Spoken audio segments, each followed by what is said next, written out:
1991 se dirige a Hipona para fundar un monasterio y 4 años después es elegido obispo de la ciudad por aclamación popular, hecho que aceptó con lágrimas en los ojos por su conciencia de indignidad. Continuamos entonces retomando la idea de que al tiempo lo medimos. Tenemos como esta inclinación o esta tendencia a medir el tiempo y por lo tanto, en la medida en que lo medimos, lo podemos identificar con la extensión. En realidad, dice San Agustín que esto, que es una percepción del hombre, tiene que ver, es decir, esto de hablar del antes y del después, tiene que ver con que nos situamos en una perspectiva que es humana y por lo tanto finita y en consecuencia temporal. Porque de hecho, si nada existiera, repito, mejor dicho, corrijo, si nada pasara, ¿sí?, en el sentido de pasar, es decir, de ir hacia el pasado, no habría un tiempo pasado. ¿Me comprenden? Y si nada adviniese, no habría tiempo futuro. Es decir, si nada esperáramos hacia el futuro, no habría tiempo futuro. Y si nada existiera, no habría tiempo presente. Por lo tanto, con esto está expresando San Agustín que esta tendencia que tenemos a medir el tiempo en 3 partes, pasado, presente y futuro, tiene que ver con el hecho de que somos humanos, por lo tanto, criaturas finitas y temporales. El problema está en que el tiempo, de acuerdo a lo que hemos dicho recién, tiende o parece tender al no ser, porque situados en el presente, cuando yo digo o hago referencia al tiempo pasado, el pasado ya no existe. Y cuando hago referencia al futuro, el futuro todavía no ha llegado, por lo tanto, tampoco es. Y el presente, en la medida en que yo lo puedo dividir y fraccionar hasta llegar a este instante, en el momento en que el instante se transforma en todo el presente, ya es eternidad y por lo tanto no hay tiempo. Esta es quizás una de las cuestiones más importantes que detectó San Agustín en la problemática del tiempo, que luego en el periodo moderno de la filosofía será Kant quien va a retomar la concepción de tiempo de Agustín para referirse sobre todo a la problemática del conocimiento como una perspectiva del sujeto que construye mediante esta idea que tiene de espacio y de tiempo, idea subjetiva, construye el conocimiento. Volveremos a tomar esa problemática en el módulo número 3. Quería recalcar con esto la grandiosidad de Agustín para poder descubrir este carácter psicológico que tiene el tiempo.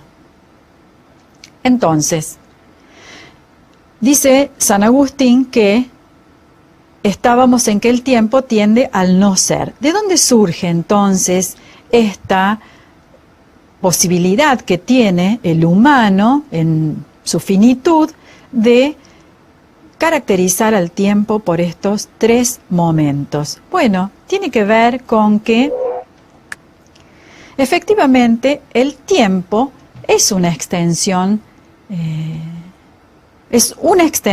pero no exterior, no una extensión referida al espacio, con lo cual caeríamos de nuevo en el error de identificar el tiempo con el movimiento. No, dice Agustín que sí, Efectivamente, el tiempo es una extensión, pero no es exterior, sino una extensión del alma, ¿no? Una distentio animi, dice Agustín. ¿Qué quiere decir con esto? Que como tenemos recuerdos, tenemos memoria de un pasado, nuestra alma registra eso que ha pasado precisamente como un tiempo pasado. Y entonces, a partir de ahí, sacamos la consecuencia de que existe efectivamente el tiempo pasado. Para ponerles un ejemplo más claro, sería algo así como establecer la diferencia entre tener recuerdos del pasado, que es lo que está diciendo Agustín, y posicionados en la postura del escéptico, aceptar o creer que el pasado histórico es realmente algo concreto, algo que tiene extensión y que por lo tanto existe ahí fuera de nosotros, es decir, fuera de nuestra mente, fuera de nuestra alma. Bien, además de tener memoria del pasado, recuerdos, dice Agustín, tenemos expectativas con respecto al futuro. Esto tiene que ver con que proyectamos lo que hacemos, proyectamos nuestras acciones, proyectamos nuestros deseos, proyectamos nuestra vida, buscamos de realizarnos, y todo eso tiene que ver con algo que le llamamos futuro. Es decir, la idea de un futuro está ligada a las expectativas. Por lo tanto, construimos a partir de estos proyectos, de estas proyecciones, la idea de que hay un tiempo futuro, como si realmente el futuro fuera un espacio, un lugar al que algún día, cuando seamos mayores, vamos a llegar. En realidad, el error está en creer que el tiempo existe como ese espacio, como ese lugar al que vamos a llegar y en el que nos vamos a sentir realizados. Sin embargo, dice Agustín, no es más que otra disposición del alma, de esta distentio animi, que nos lleva a pensar lo que va a venir, es decir, las expectativas que tenemos para más adelante como futuro. De hecho, le llamamos el futuro, pero es solo una disposición de nuestra alma. ¿Y qué ocurre con el presente? Bien, simplemente que el alma registra, es decir, nuestra psiquis, registra el momento en el que estamos como presente, pero en relación a eso a lo que hemos llamado pasado y aquello, o sea, lo que ya pasó, lo que recordamos, y aquello a lo que le llamamos futuro, que tiene que ver con nuestra expectativa. Es decir, si no hubiera un pasado, algo que ocurrió, que ya pasó, y no hubiera algo que va a advenir, no habría presente, no habría esta idea del presente. En conclusión, el alma es solo presente. ¿Sí? Esta es la conclusión que saca Agustín. Y que acá, digamos, volvería a recordarles esta canción que alude, digamos, a toda una problemática cultural, artística, sociológica, filosófica, que reaparece en la década de 1960, promoviendo precisamente que no tiene mucho sentido vivir atado a las tradiciones en la medida en que son el pasado y tampoco atado a un futuro que puede parecer lejano y que puede ser azaroso y pesado construirlo, sino que hay que vivir el presente. Y la alusión en la época a la que me refería, a vivir el presente, está ligada a poder disfrutar sobre todo del placer, del goce, donde están involucrados, digamos, nuestros sentidos, nuestros deseos. Y esto surge, vamos a ver también más adelante, por oposición a la idea del progreso, que tiene que ver con, obviamente, el surgimiento del capitalismo, en el cual el individuo ha quedado como aprisionado en el mecanismo de la producción y del trabajo. Bien. Otra de las cuestiones a las que se refiere San Agustín, y que podemos decir que también fue un precursor de algunas ideas de la modernidad, fue la idea de que los sentidos son engañosos. Los sentidos me engañan. En relación a que, obviamente, en estos debates con los escépticos acerca de la creación del mundo a partir de la nada y acerca del tiempo y de la eternidad, surge la acusación de estas mismas personas con las que Agustín debatía, que le hacen de que él se deja engañar por los sentidos cuando afirma y sostiene las tesis creacionistas. A lo que Agustín responde que está bien. Puede ser que los sentidos me engañen. Es verdad, a veces la percepción que tenemos acerca de la realidad es engañosa. Por ejemplo, la discusión en torno al tiempo es un ejemplo de precisamente cómo la percepción nos engaña. Nos hace creer que el tiempo es algo material sobre el cual nosotros realizamos nuestra existencia y, sin embargo, razonando y analizando la cuestión, vemos que no era más que una cuestión psicológica, una cuestión subjetiva, es decir, depende de una disposición de nuestra mente. Ahora bien, San Agustín saca una conclusión sumamente importante que luego tomará Descartes para desarrollar lo que fue su teoría de la duda. Agustín dice: pues es cierto, los sentidos a veces me engañan, pero hay algo de lo cual estoy cierto, y es que si los sentidos me engañan, es porque existo, porque si no existiera, no podría engañarme. Por lo tanto, de alguna manera, el ser engañado, al ser engañado, Agustín descubre que hay una realidad de la cual no puede dudar, ni él ni los otros. Es la propia existencia.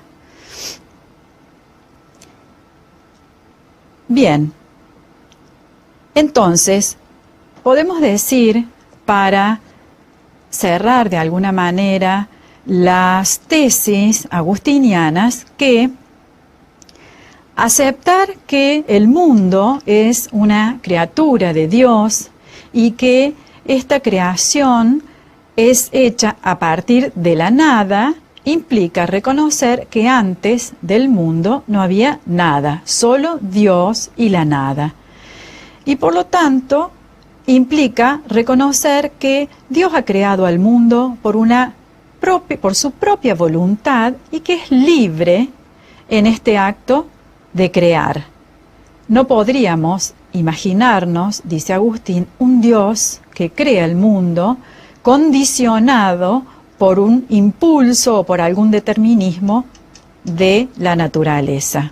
Es decir, destaca Agustín la voluntad libre de Dios para crear al mundo.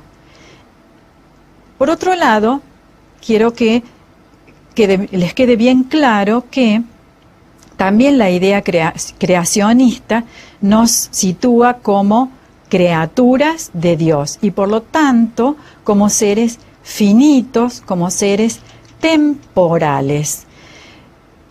Dentro de esta perspectiva finita, humana, temporal, mudable, el tiempo es otro de los elementos para valorar las teorías ofrecidas por Agustín en relación a las capacidades, es decir, a la subjetividad humana que imagina, proyecta sus propias sensaciones, sus propias experiencias, sus propias vivencias y las traslada en discursos que suelen generar conceptos pesados e inamovibles. Lo que tiene que quedar claro es que el tiempo no es algo material, sino algo subjetivo. Ahora los quiero invitar a que veamos un video sobre la vida y la perspectiva filosófica de Santo Tomás.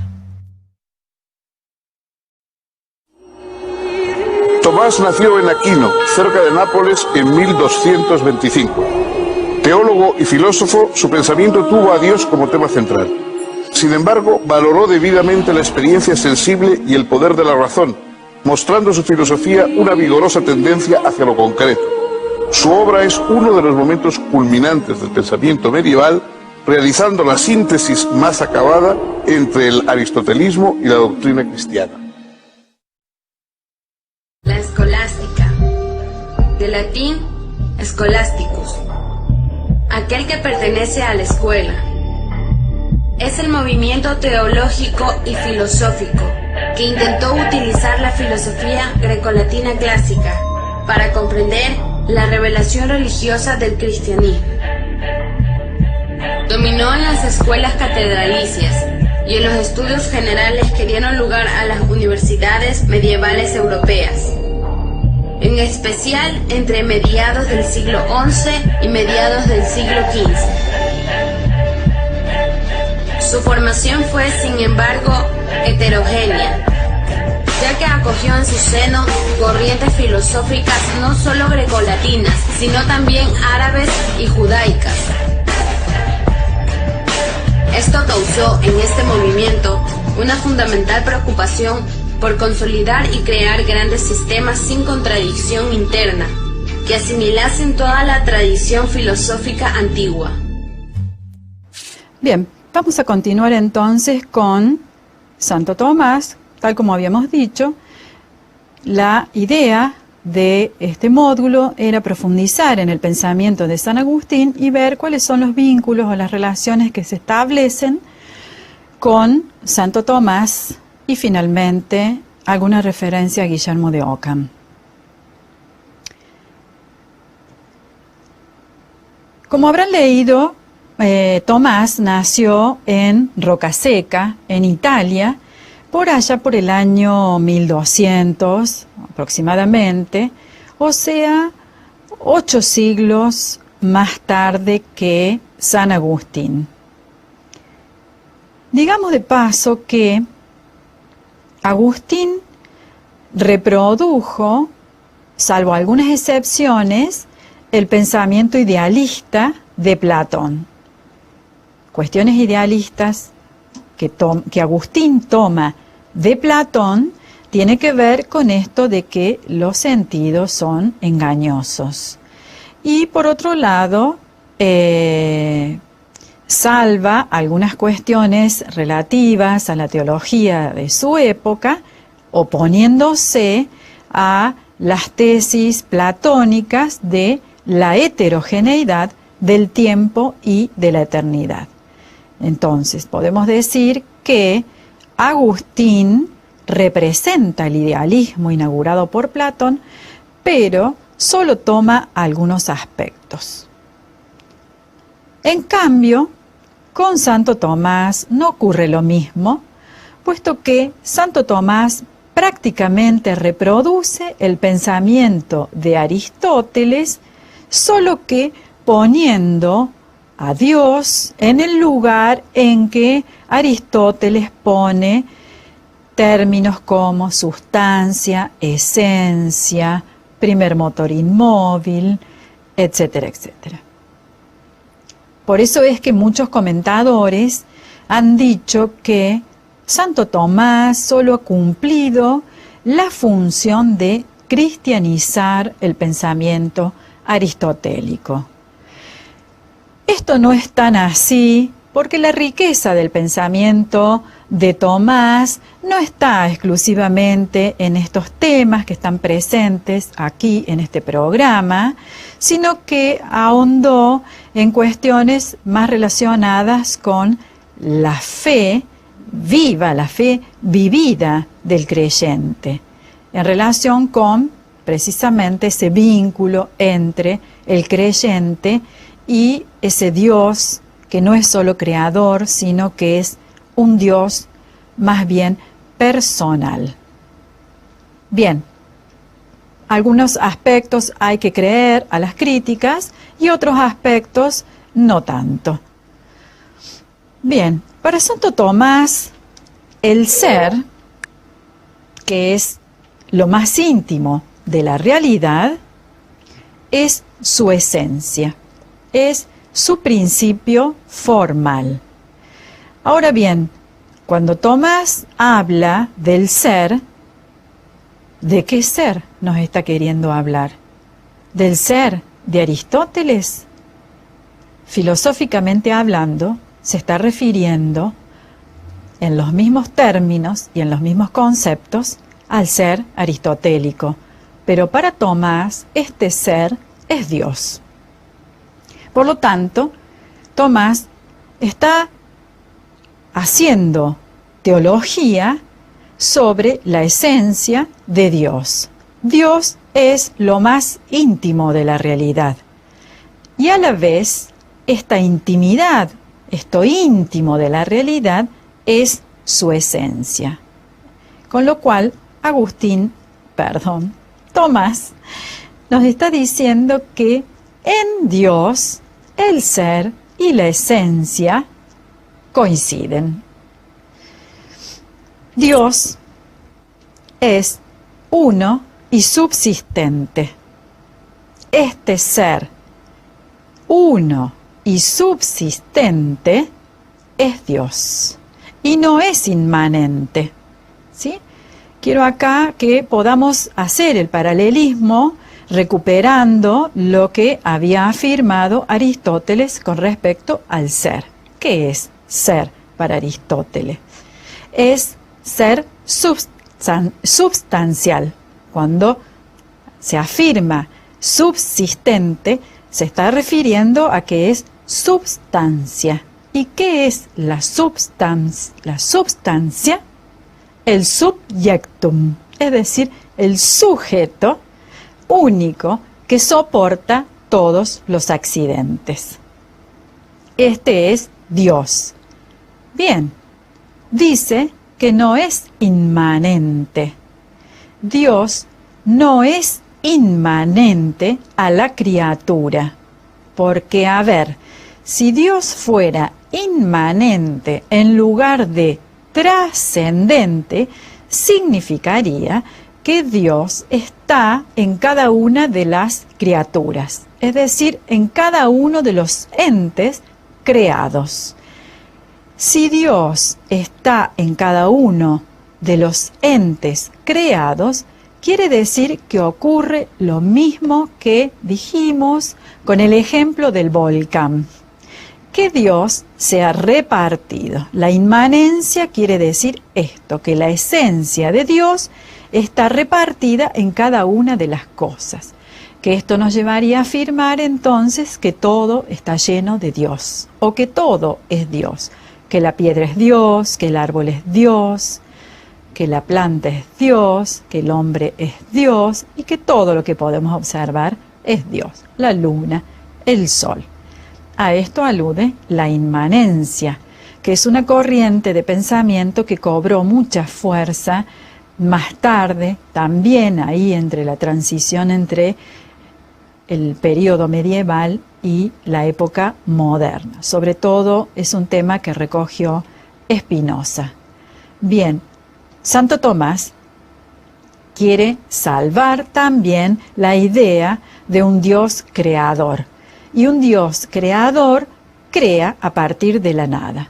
Pero de alguna manera la criatura de Dios, y esto es lo que le interesa a Tomás, debe tener algún sello, alguna marca de este Dios, de esta divinidad. en la esencia del ser humano debe haber algo de Dios, pero no inmanencia. Rechaza la idea de la inmanencia. Entonces, Santo Tomás sostiene que Dios ha creado al hombre. Por lo tanto, la criatura es creación de Dios, pero no inmanente, sino que Dios ha creado al ser de una manera causal. Cuando Santo Tomás alude a la causalidad, está volviendo a Aristóteles y apelando a una de las 4 causas que había elaborado Aristóteles para referirse a esta relación de Dios con la criatura, es decir, a esta relación del ente con el ser. Esta relación no es una relación de inmanencia, sino que es una relación causal. Dios ha causado a todos los entes, entre ellos al hombre. ¿Sí? ¿Queda claro? Por lo tanto, Tomás en este punto toma la idea de la causa eficiente de Aristóteles. Bien, entonces, a partir de acá vamos a establecer cuál era la relación de Tomás con Agustín en torno a la problemática del tiempo. Como la esencia humana, la esencia del hombre es ser causado por el ser único, el ser perfecto, este ser substancial que es Dios, entonces la esencia del ser humano es ser constitutivamente temporal, ¿sí? Ya que el tiempo comenzó con la creación. Entonces, vamos a redondear estas ideas de Santo Tomás para ver cuál es la relación tanto con su, podríamos decir, inspirador, si pensamos en Aristóteles, y su relación con Agustín. La relación con Aristóteles está dada a partir de este vínculo que quiere establecer Tomás con Aristóteles. Los entes son causados por este ser único que es Dios. Entonces, quiere decir que el ser está en todos los entes, pero no está íntimamente, no hay una inmanencia entre los entes y el ser perfecto, Dios, sino que hay una relación causal. Si uno pregunta, pero entonces, ¿cómo es que está este ser en cada uno de los entes? Aristóteles va a decir que está diversificado diversamente en todos los entes. Porque si no caeríamos en el error de creer que todos los entes son de la misma característica, que tienen la misma cualidad. Y no podríamos establecer diferencias entre el ser humano como ente y la piedra o los seres inanimados. Por lo tanto, el ser está diversificado diversamente en cada uno de los entes.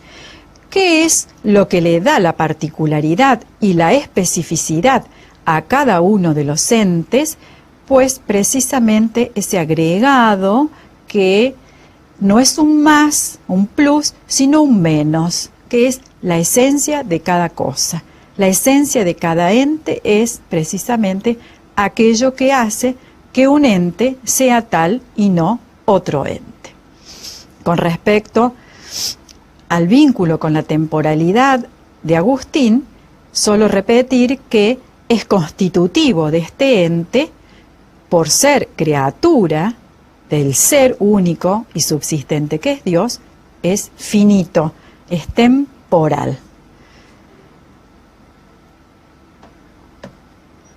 Bien, y por último, quería aludir a Guillermo de Ockham, que como buscando una solución al problema de los universales que se había presentado a lo largo de la Edad Media a causa precisamente de los debates contra los escépticos, de los debates con los platónicos, Occam dice que la mejor respuesta y la mejor solución a un problema consiste no en multiplicar los conceptos universales, sino en simplificar, en reducir, en eliminar el exceso de universales, y a este recurso se lo conoce como la navaja de Occam.